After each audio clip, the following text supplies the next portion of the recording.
Industrial area जहाँ जहाँ है वहाँ पर ये एक्टिविटीज़ को हम लोग खोलने जा रहे हैं। भारत सरकार के गाइडलाइन के अनुरूप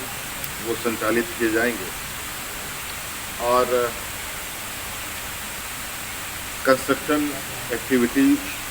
जो है उनको भी हम लोगों ने चालू करने का निर्णय लिया है। और जैसे कि आपको पता है कि सीबीएसई ने बच्चों की एग्ज़ाम की तिथियां भी जारी की हैं। बच्चों को पढ़ाई लिखाई करने की भी अभी तैयारी की भी ज़रूरत है और इसको लेकर हम लोगों ने जितने भी किताब की दुकानें हैं उनको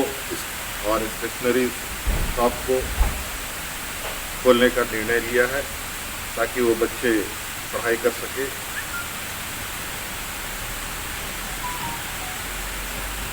इसके अलावा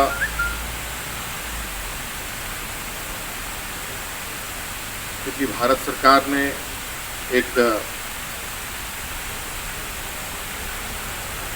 ट्रेन भी चलाई है जो शुल्क के साथ चल रही है, वो विभिन्न राज्यों के स्टेशनों पर रुकती हैं। राजधानी एक्सप्रेस जो इन्होंने शुरू किया है और उसमें से उतरने वाले यात्री पूरे राज्य के विभिन्न क्षेत्रों में जाते हैं। उनको किसी प्रकार का कोई दिक्कत ना हो, इसके लिए हमने जो राज्य में चल रहे टैक्सी व्यवस्था उसको भी हम लोगों ने प्रारंभ किया है। अब राज्य के अंदर और अंतर राज्य में भी विद परमिशन ये टैक्सियों का संचालन किया जाएगा। वैसे भी हम लोगों ने पहले कई चीज़ें खोल भी रखी हैं, जैसे कृषि से संबंधित सभी चीज़ें खुली हुई हैं।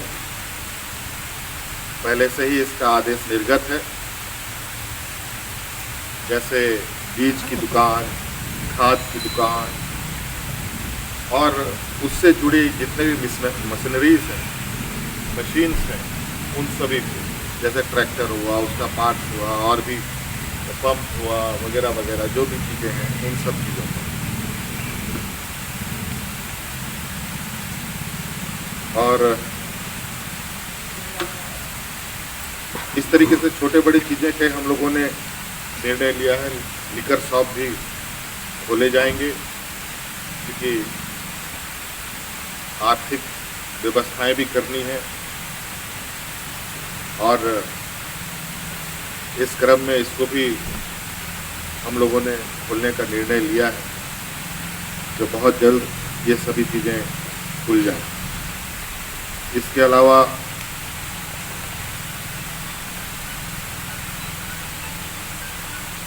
जो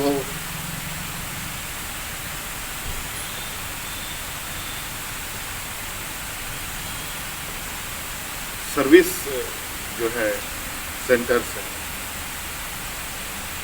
जिसमें मोबाइल सर्विसेज हो, टीवी, फ्रिज हो, एयर कंडीशन हो, कूलर हो, घड़ियाँ हो,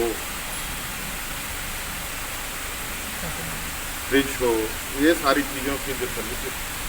सर्विसिंग सेंटर्स हैं वो भी शाम को भारत सरकार ने चौथे लॉकडाउन का नया गाइडलाइन इशू किया है और आज उस गाइडलाइन पर चिंतन मंथन करते हुए हम लोगों ने भी कुछ निर्णय लिए और जैसे कि उनके गाइडलाइन को आप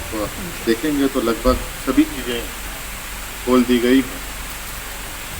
कुछ चीज़ों को छोड़कर और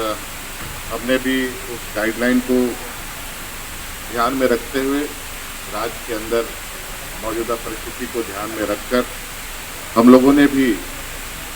कुछ निर्णय लिए हैं और निर्णय हम लोगों ने इस तरीके से लिया है क्योंकि राज्य में प्रवासी मजदूरों का भी लगातार आना जारी है और संक्रमण की स्थिति भी आगे पीछे हो रही है और ऐसी स्थिति में आने वाला समय में लोगों को रोजगार की भी आवश्यकता पड़ेगी। आर्थिक गतिविधियों में भी कैसे हम इसको बढ़ा पाएं लोगों ने, क्योंकि हमें जो हमारे प्रवासी मजदूर आ रहे हैं वो सुरक्षित रहें, इसको भी ध्यान में रखकर थोड़ी आर्थिक गतिविधियों में भी हम लोग धीरे धीरे आगे बढ़ें इस दिशा में भी, और राज्य के अंदर एक अव्यवस्थित व्यवस्था ना बने, इसलिए हम लोगों ने धीरे धीरे चरणबद्ध तरीके से आगे बढ़ने का निर्णय लिया है। समय उपरांत हम लोग बाकी निर्णयों को हम लोग आप लोग के समक्ष रखेंगे और अब बाकी जो चीज़ें हैं वो आपको डिटेलिंग में हमारे साइट पे मिल जाएगा और सरकार के आदेश पर।